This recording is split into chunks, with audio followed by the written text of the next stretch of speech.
Hello, and welcome to episode 3 of the Mindful Knitter podcast.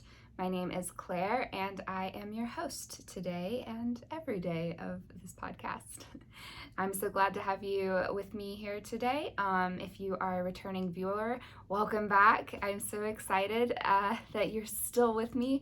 And if you are new, welcome. I'm so glad you found me, and I hope that you have a good time hanging out with me today. This podcast is primarily about knitting, as you could probably gather from the title, but I do talk about some other fiber-related things as well, like crochet, weaving, felting, other arts at times as well, like maybe painting, maybe sometimes dance. And then there's a very strong mindfulness component as well. I do add in mindfulness practices or talks or I guess like topics of discussion or ways to apply mindfulness in daily life. So there's definitely a mindfulness component built into this as well. I am a yoga teacher in addition to my regular kind of job, my career job.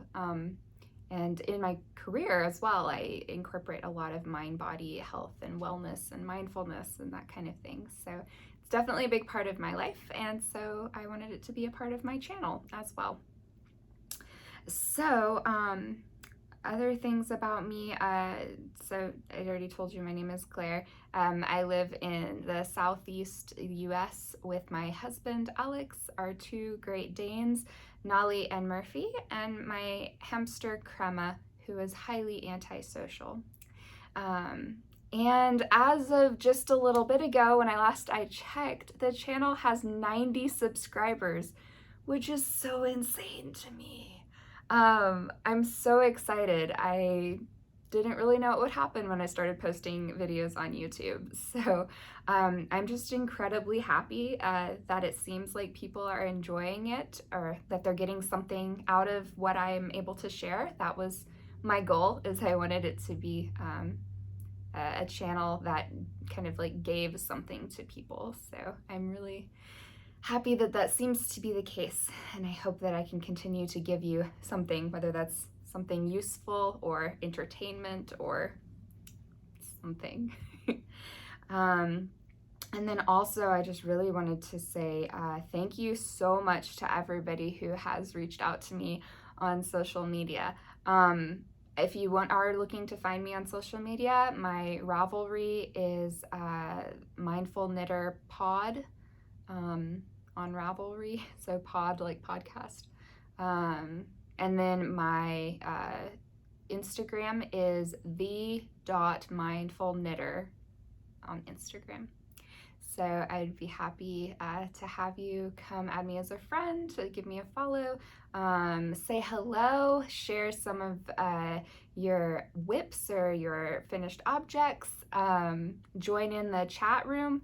On Ravelry, we have the Mindful Knitter podcast chat room or group on Ravelry, and I'd love to see you over there. We've got a couple chats started over there.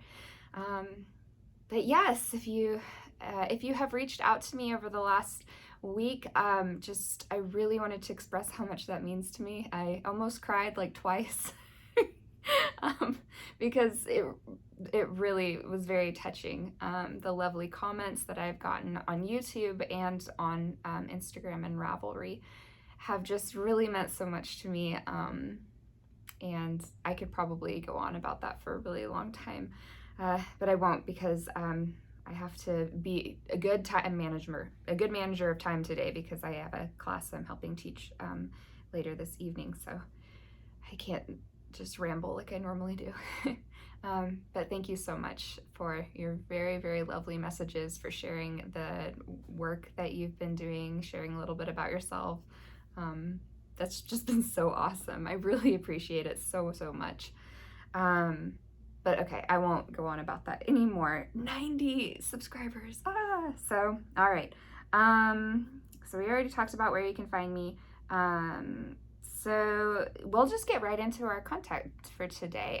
So our format is I share finished objects, works in progress, any acquisitions, and then maybe talk a little bit about like a topic of knitting interest. And then we have our mindfulness segment, Q&A, and then we say goodbye. So we'll get right into it. Oh, and also my social, where you can find me on social media is going to be linked in the description. It's also in the description of the channel. And then any sort of like references, like makers or other channels that I like reference during this episode, I will also link in the description, or I will include in the description. If they're not like a hyperlink, I at least put them in there. So. Alrighty, into finished objects. So if you have been around for the last 2 episodes, you'll notice this will look familiar to you. So this is my autumnal shawl that I started last year, probably around this time last year, using a collection of yarns like this. Unhand me. My yarn stash has attacked me. So this is Wonderland Yarns, and they have these sets. Like they're not all gradient sets, but they're like sets of coordinating kind of colors. This is just another one I happen to have, and you can kind of see the information about the yarn there. But I had this set in autumnal kind of colors. And so I decided I wanted to make a shawl out of it. So I garter stitched a whole bunch of little panels and then didn't do anything with it until a few weeks ago. This was definitely a project I made up as I went. So there's definitely no pattern involved at all. But beyond there not being a pattern, I didn't even really I had a vague idea of what I was wanting to do before the end of it, but I mostly made it up as I went. So I created these panels, and then I was like, let's add a border in between them. So then I crocheted a border, and then I was like, well, I kind of want something on the ends. Well, I want more gold on the ends. So I made more gold on the ends, but I decided I wanted it to be crocheted, and I wanted to crochet different things. And then I wanted tassels.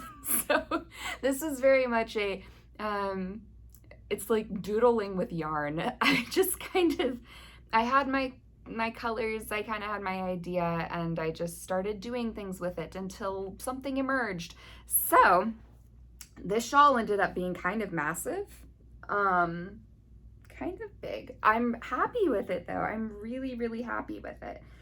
So this is kind of what the, garter section looks like. It's a nice thin shawl. You can kind of see me through it, which is nice because it doesn't really get cool in the fall here where I live. I'm in the southeast of the US, so it stays pretty warm. Like it's still in the 70s and 80s Fahrenheit most days, so it's not cool yet, but you kind of want to wear autumnal things. And so my solution was I will make a lightweight autumnal thing.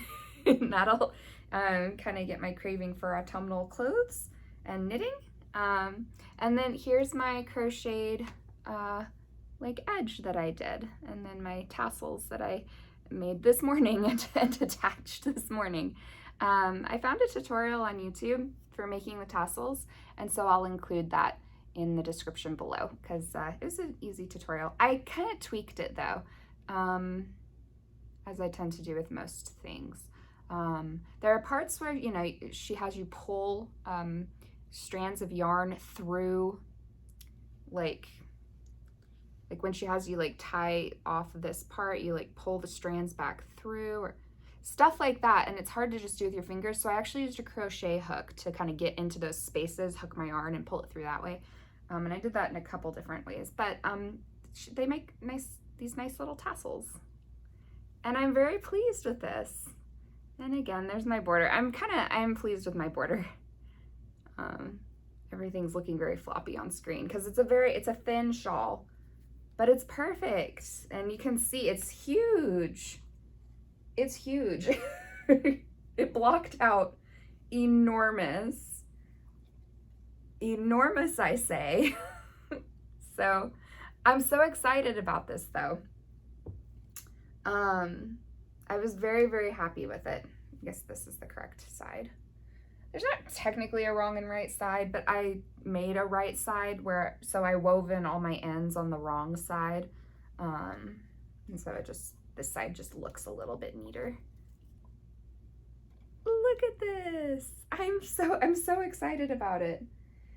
Because I was making it up as I went, I did have a little bit of an issue on this side where I knitted, so you can see this is stockinette, that's stockinette right there. And then I did a double crochet at the top here, not really taking into account the fact that stockinette folds. So when you add a double crochet on top of that, it wants to roll in. So if any of you guys have any suggestions for how to fix that, I have already blocked it.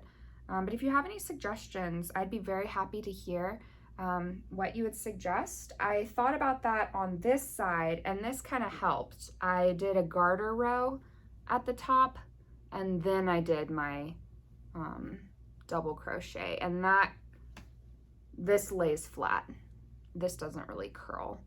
So that fixed it on this side. So, I mean, I could just rip out and do it on this side, but I kind of don't want to. So if you have any suggestions for, I don't know if starching that would help, or if maybe ironing it would help. This is a 50% merino, like 20% nylon, 20% acrylic kind of blend for this one. So yeah, if you have suggestions, let me know. I was thinking of ironing it, seeing what happened. But I guess I could also just frog this bit, or rip back this bit and redo it, because that wouldn't be the end of the world. That wouldn't take super long. But I'd rather not if I don't have to. So this is my autumnal shawl. I'm extremely happy about it. It makes me super, super pleased. This was a very long time coming. Yeah, this is like a project over the past year that I set aside and then brought back just recently. So yeah, and the gold yarn is from Hobby Lobby. It's the Yarn Bee, and the colorway is it's Yarn Bee Must Be Merino is the type of yarn, and the colorway is gold.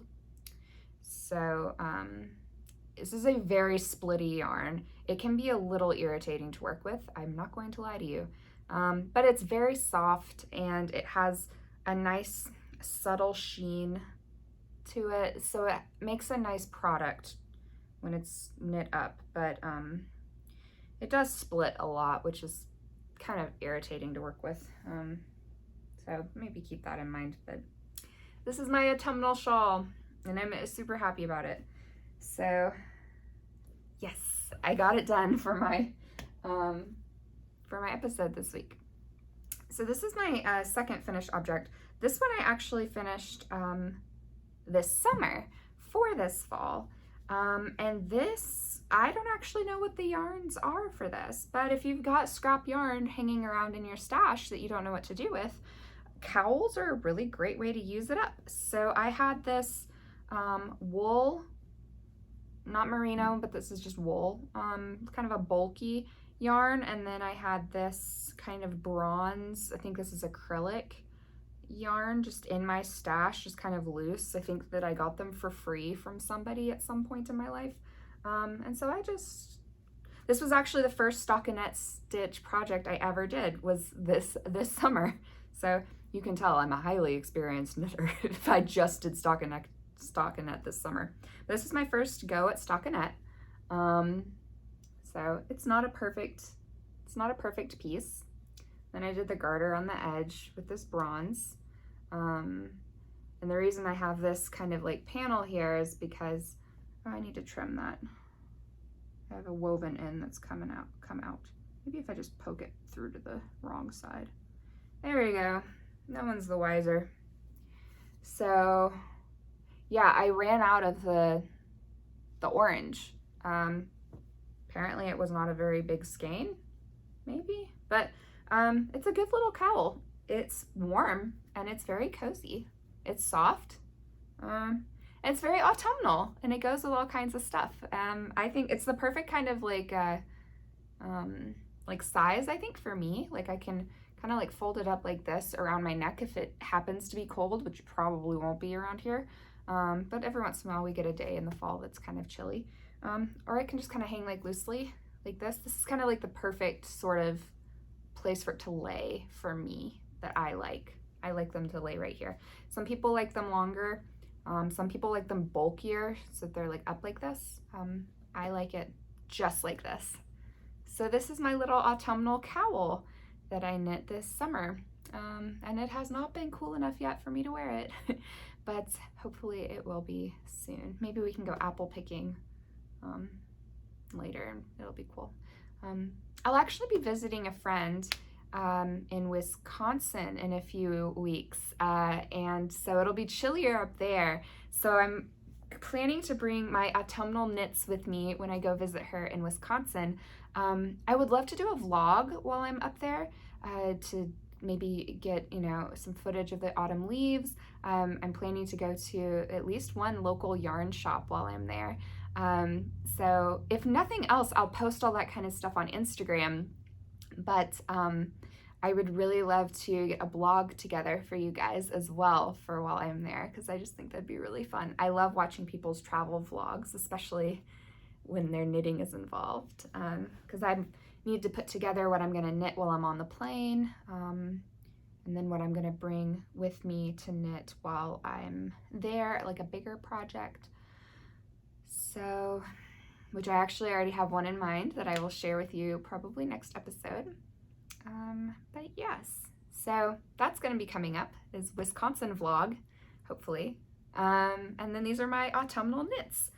In addition to my autumnal knits, I also finished the pair of socks that I was working on last week.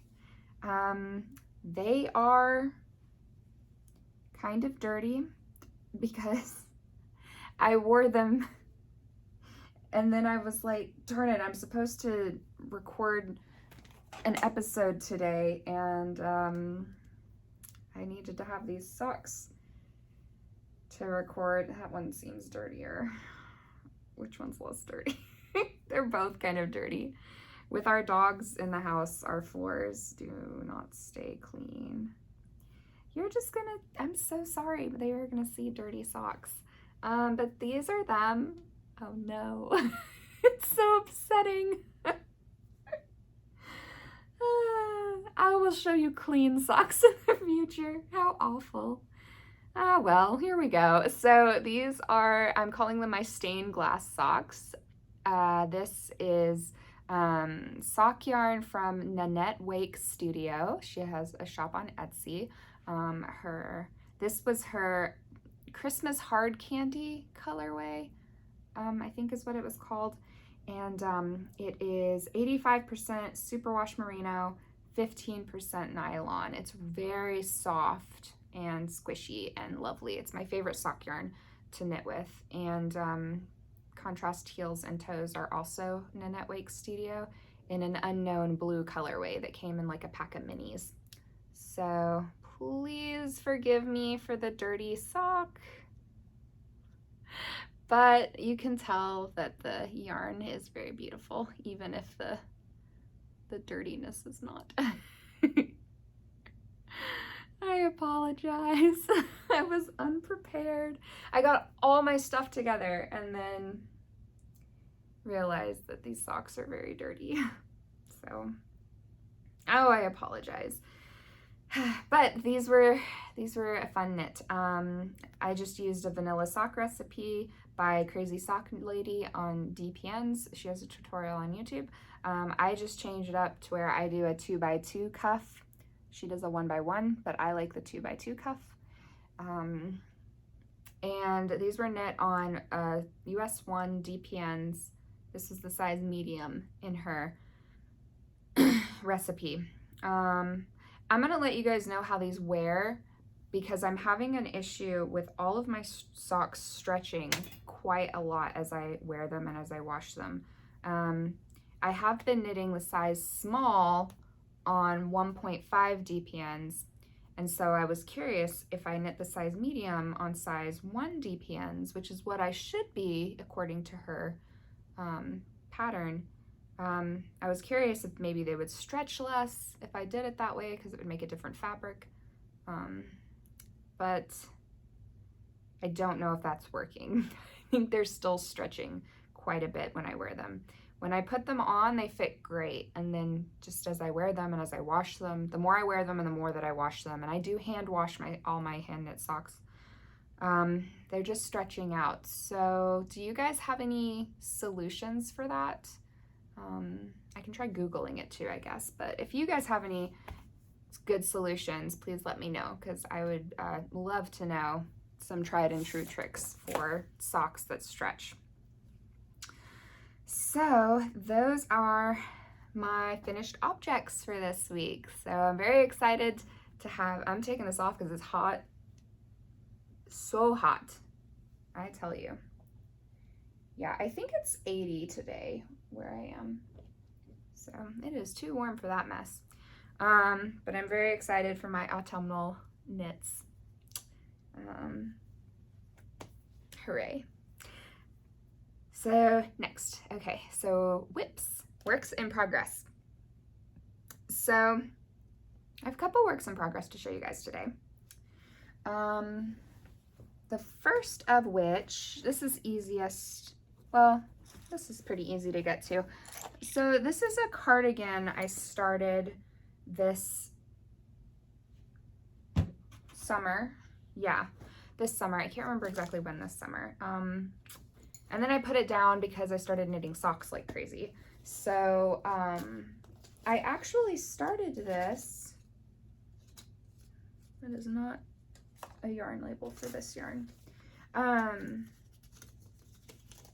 started this project because my brother and sister-in-law got me some yarn for Christmas this past Christmas, and I wanted to use it for something special since they got it for me. And these are both blends of alpaca. So the first one is the Mary Maxim natural alpaca,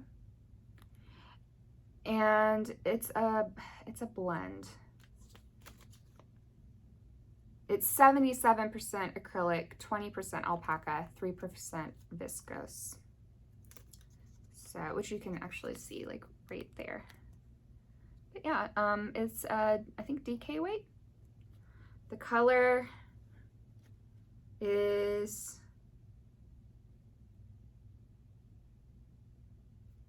I don't actually know what the color, it doesn't say. It just says color, dye lot. Yeah, it doesn't say what the colorway is. Interesting. But yeah, they recommended size US 8 needle. So yeah, it should be a DK weight. But it's a soft yarn. I like it. You know, if you've watched my episodes before, you know I normally don't really knit with acrylic, but this is a nice like alpaca acrylic blend if you don't mind the acrylic.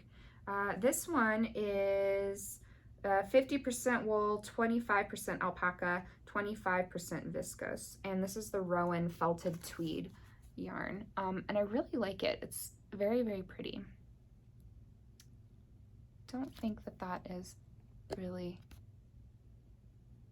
yeah, it's not really staying kind of fuzzy, but I like it. It's a 50 gram kind of ball. And so this is the natural alpaca. It's this kind of blue tweedy kind of guy. Soft, pretty blue. And this is the Rowan, which I like. I like that it has the different colored tweed flecks in there. It's got some coppery browns and then some bright blues and then little bits of like a cream. So I think that's a think that that's a pretty kind of tweed. I really like this one. I really like it a lot. It's not as soft as the one that has more acrylic in it, but I really liked them both, and I liked them both together, so I wanted to create a cardigan because I don't have any tweed cardigans in my wardrobe, so I thought I'll just make one. And again, I didn't use a pattern for this, true to form. I historically, again, I talk about this more in my previous episodes, but I never used a pattern until just a couple months ago. I spent the first like 9 or 10 years of my life just making up what I was doing. So here's another example. So this is my the body of my cardigan. I know it's curling a bit, but that will get better with blocking for this. So I've got my little trim here. So I've got my little like green trim coming down the front. I've got the green bottom. I've already stitched together my front panels and my back panel. So this is a long cardigan. I think it goes like past my butt, so I could wear this with leggings if I wanted to. And yeah, I just did stockinette stitch. So I did stockinette stitch for the body of it, and the trim is in garter. So like all of my trim is in garter. So yeah, and right now I am on Sleeve Island. So I am currently working up the sleeves. This is sleeve number 1. And I did want some more fitted sleeves for this, so this is why the sleeve looks a little small. I have tried it on as I've gone and it's been fitting fine. But I have knit this up on size 9 US needles. And it seems to be going well. So here's my little sleeve. You can kind of see how the tweed looks on the fabric, which is kind of fun. And I am hopeful that this will be finished by next episode so I can show you guys my new cardigan. Yeah, again, I started this summer, and then I put it down for like the past 2 or 3 months while I was just knitting all of the socks. But I picked it back up again, and I want to have that ready for when I go to Wisconsin, because maybe by then it'll be, it should be cool enough in Wisconsin to wear an alpaca wool blend cardigan. So should be anyway. The other project that I have going on right now, I won't show you the whole thing. I'll just show you part of it because I kind of want to keep it a little bit of a surprise till I finish it and show it to you next week. But my husband, I mentioned last time, my husband is going to New York for fishing again in a few weeks, and he requested a pair of fishing gloves. He wanted me to knit him some fishing gloves and a pair of socks because it'll be cold, and he wants some nice wool hand knit things to keep him warm while he is fishing. So I was ecstatic. I was like, I'll knit you anything you want. So I have a story behind the socks. I'll get to that in a second.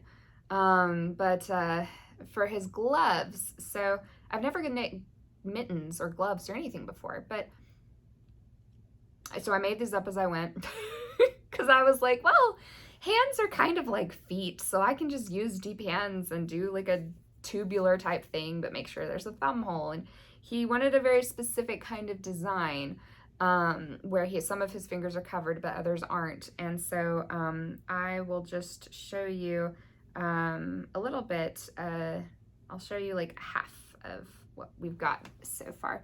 So here we've got, this is what we've got. So I finished this guy. I'll show you both of them next time. They'll be finished. And this is knit on Knit Picks Hawthorne fingering weight in the,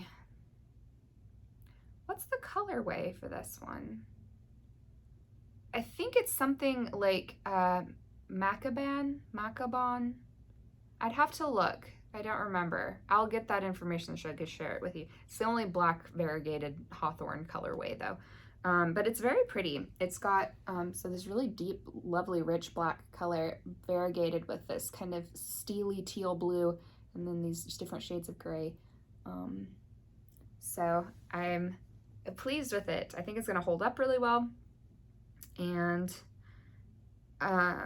it's fun to work with. It's not very soft yarn, so I don't know if I would use it for socks.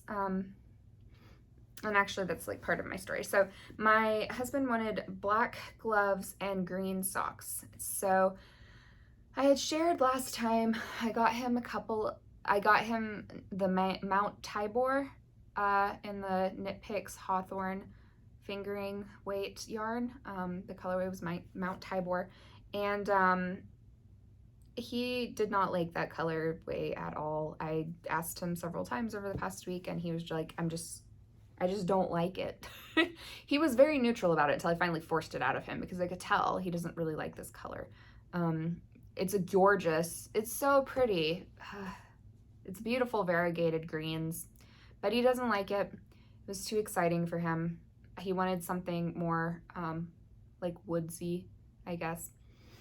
So I got the Serpent colorway from Knit Picks and their Hawthorne yarn, and it arrived, and it was more of like an aqua teal blue. It wasn't like a forest green blue, and so neither of those are going to work for him. He doesn't like either of them. So I ordered some yarn from Nanette Wake Studio that I was going to show you guys today, but I have forgotten it in my car. So I will share that with you next week. I also got a couple of other things from her at the same time.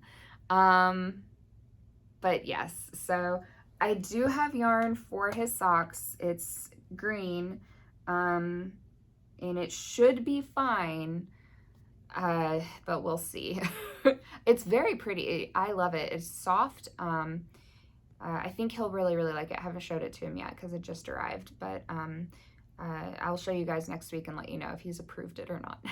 But I really like it. I think it'll be perfect and soft and lovely and squishy for inside his fishing boots. So those are works in progress. We've got his fishing gloves and then my cardigan. And then I'll have some more works in progress for you next week because I've already got a couple of things coming up. So acquisitions. I feel like I'm rushing. It's because I know I'm on a timeline for today because I've got to work, I guess, this evening. So this acquisition is actually the project bag that his fishing supplies, his socks and gloves, are living in.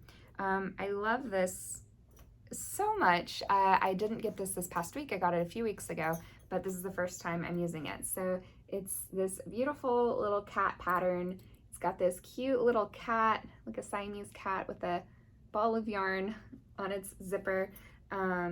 It's from Chestnut Fibres on Etsy. I don't know if you can see that there. Chestnut Fibres on Etsy. It's lined with this really cute, like a mustard, I guess, but it's got flecks of like lime green, which really brightens it up. And then the pocket is lined with like an orange kind of fabric, which is so cute. So cute. It stands up great. It's got a great structure. She's added the little strap. I really like this project bag a lot. And she included a little DPN cozy with it. So if you're not familiar with DPN cozies, they usually just have snaps, and you put your little DPNs in there at the end of your project, and you just snap these, and it keeps everything very like neatly together. So she just included that with this, which was so lovely. And she sent a little card with it, which is so sweet. It has a little note in it for me. And then she also included these really cute stitch markers, which I love. So these little beaded stitch markers, which are precious, and they live in here. So I was just so happy with this project bag. Chestnut Fibres on Etsy. She did a beautiful job. This works great. Yeah, I have no complaints. I'm very, very happy with this project bag. It makes me happy every time I use it, which is, you know, basically every day as I'm working on his project. Other acquisitions are, I needed DPNs for the sleeves for my cardigan because I have very, very, very, very, very, very cheap circular needles that I got off of Amazon. I think I got 24 for like $10 or $11. So, which is great. It's, you know, they're, if you need circulars, but they aren't very good quality, and the sizes are not, like, I can't knit sleeves with them. They have like metal cables and they're very long.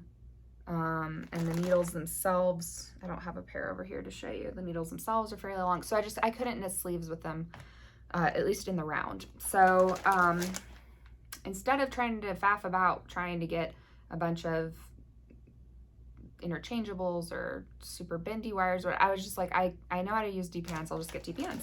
So I got this bag of DPNs off of Amazon for $12. Again, super cheap. But it has 1, 2, 3, 4, 5, 6, 7, 8, 9, 10, 11 sizes, because the 11th is the one pair that I'm using, or the set that I'm using. 11 sizes of DPNs. It goes all the way up to 6.5 millimeters and all the way down to 2 millimeters. Yeah. So a great size range for very cheap. So $12 on Amazon. Yeah, it doesn't have like a maker's name, but if you just Google DPNs, or you just will search for DPNs on Amazon, I'm sure these just came up very quickly when I did that.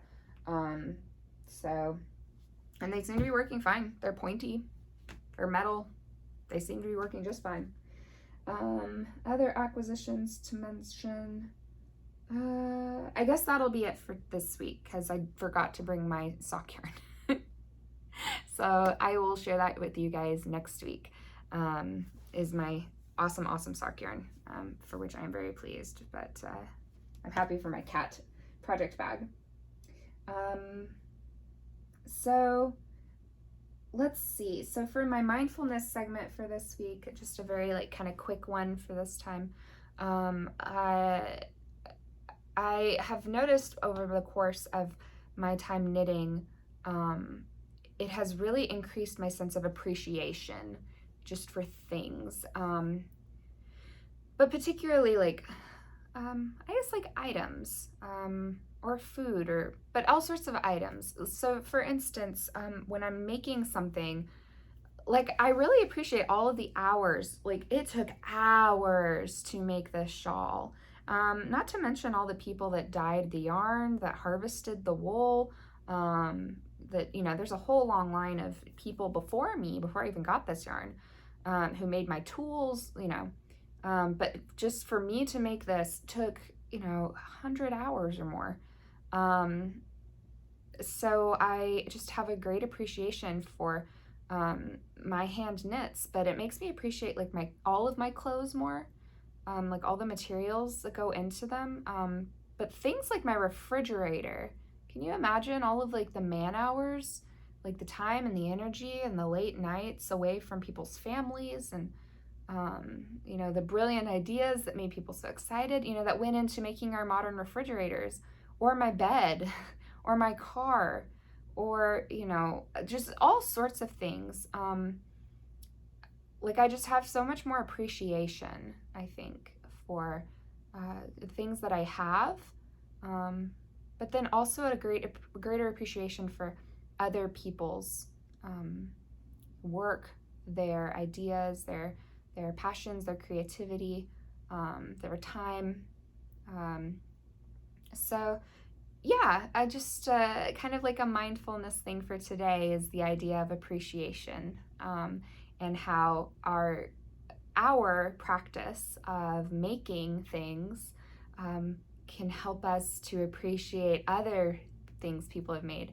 I think we tend to appreciate like art, and like you go to a craft fair, or if you buy some art, or if somebody makes a beautiful like dinner or dessert for you, I feel like we appreciate those things. But there's so many daily things too, like chairs. Like this chair is so comfortable, and I appreciate it, but I also appreciate all of the people who made it, and all the time and energy and, again, thoughtfulness that just went into it.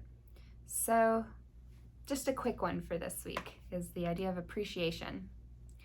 And so quick Q&A before I wrap us up for today, so I can get to class, because I'm starting to get messages that I need to be there soon to help teach. So again, thank you guys for participating on Instagram, on YouTube, in the comments, on Ravelry. I just am having so much fun, and at times I'm very touched. My heart is very, very warmed by the things that you guys are sending, and chatting about and sharing. So questions that I have for you, you can comment either in the comments below here on this video, or you can comment on my Instagram page or on the Ravelry group. But my questions are, do you do any seasonal knitting? So do you, like for autumn, do you knit autumnal things? For winter, do you knit wintry things? And if you do, like, what kind of stuff are you knitting for autumn? I would love for you to post some pictures of your projects, either finished objects that you've already made for autumn, or things you're currently working on that are autumnal. I'd be so interested to see what you guys are making. And yeah, in particular, what do you like to knit for, or what do you like to knit for the fall, or what do you like to knit during the fall? Because some people will knit in preparation for the next season, and other people, I think, like to knit seasonal things during that season. So I'm curious what you guys do in the autumn with your knitting. And then, do you get requests from people to knit them things? Like, this is really the first request I've gotten from my husband, is that he wanted fishing gloves of very specific design, and then he wanted socks for his fishing boots. But I've never really gotten requests. Well, I say that, I've had a few commissions before, but my family doesn't really like ever request anything. I've had some people like at school or work in the past who have commissioned things from me before, but my like really close friends and family don't really. Oh, I take that back. My best friend requested I knit her a bunny rabbit, which maybe I'll bring. Oh, I don't have them because I sent them to her, but maybe I'll post on Instagram, because I knit her a mom bunny and then a baby bunny to go with it. Anyway, do people ask you to knit things for them? Do you get many knitting requests? I'm curious. And then I had a question to answer from Mama Knits on Ravelry. She says, I seriously don't know the answer to this. What is a podcast? And that is an excellent question. I Googled this, and you'll notice in my first episode, I was like, Google was not helpful to me. Well, since then, my mom actually sent me information about what podcasts are, because my mom wanted the answer to that question, apparently. And so I've now read up on podcasts. Are technically, traditionally, they are just like verbal, like they're kind of, they're just people talking about things. They're very often kind of informal sit and chat kind of things. But that's basically what a podcast is. It's just a series of talking or about a topic. There are gaming podcasts where, people play episodes of like D&D online, or not online, like on their episodes. So traditionally it is just like listening to episodes of something. Usually they're talking about something. So it's not like an audiobook necessarily. But more recently, podcasts have kind of turned into like video. There are things that are video kind of podcasts, which a lot of people will do like on YouTube. So it's sort of the same idea. You're just sitting and talking about things, but there's like a visual component that you don't get when you're just listening to a podcast. So like I can show you my finished objects versus just describe them to you verbally. So yeah, based on my understanding, that is what a podcast is. It's a series of episodes on a kind of specific topic. There might be subtopics within it, but yeah, that's my understanding. So hopefully that helps. If anybody else has any more official definitions or knows more about the history of podcasting, feel free to leave that information in the comments below. But yeah, so I guess I will leave you guys here for this week, since I'm being very good about time and we're under an hour, which pleases me because that's my goal, is for our episodes to be about an hour or less. So yes. Okay, I have a great many things planned for next week or hopefully it'll be next week, but next episode, I have a kit from We Are Knitters that I'm going to share with you guys. That's going to be my next cast on project. So I'm excited to share that with you. I've got some finished objects that are currently whips that I'll share with you guys next episode. And yeah, we'll see what else I get up to share. Thank you so much for joining me this week. I had so much fun hanging out with you, as I have each time thus far, and I am looking forward to hanging out with you guys again soon. I hope you have a very good rest of your week, and happy knitting or crafting or making or whatever it is that you love to do. I'll see you next time. Bye.